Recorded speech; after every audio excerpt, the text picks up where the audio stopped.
အားလုံးပဲမင်္ဂလာပါဒီနေ့ဗီဒီယိုလေးထဲမှာတော့ဖုန်းတင်တဲ့ tripod လေးတစ်ချောင်းကို 3D printer နဲ့ကျွန်တော်ကထုတ်ပြပေးသွားမှာပါ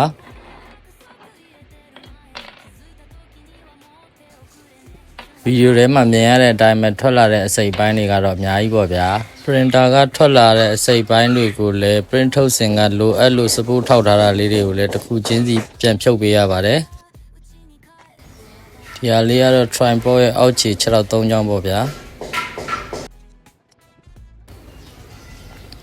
ဒီဇိုင်းမှာပါလာတဲ့အတိုင်း join set လေးကိုလည်းတေချာဆက်ပေးရပါတယ်အရစ်လေးတွေနဲ့ပါဒါကတော့ဖုန်းတက်မဲ့အထိုင်လေးပေါ့ဗျာ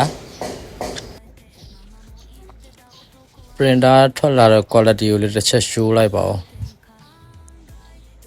တော်တော်ကြီးကို detail တွေကမိုက်နေပါတယ်တော်တော်မိုက်ပါတယ်ခေါင်းကိုလည်းကျွန်တော်တို့လိုသလို adjust လုပ်လို့ရလှည့်လို့ရပါတယ်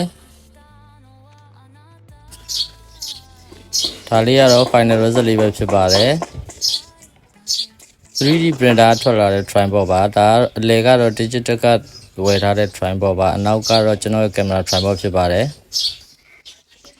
ဖုန်းတက်ပြီးရတဲ့ခေါင်းကို portrait landscape လိုသလိုလှည့်လို့ရပါတယ်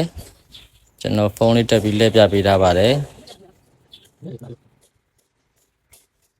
တော်လေးကိုအဆင်ပြေပါတယ်ကျွန်တော်တို့ပကြီးတွေပါတွေဆွဲမဲ့ဆိုရင်လည်းအပေါ်က top view အနေနဲ့လည်းသုံးလို့ရပါတယ်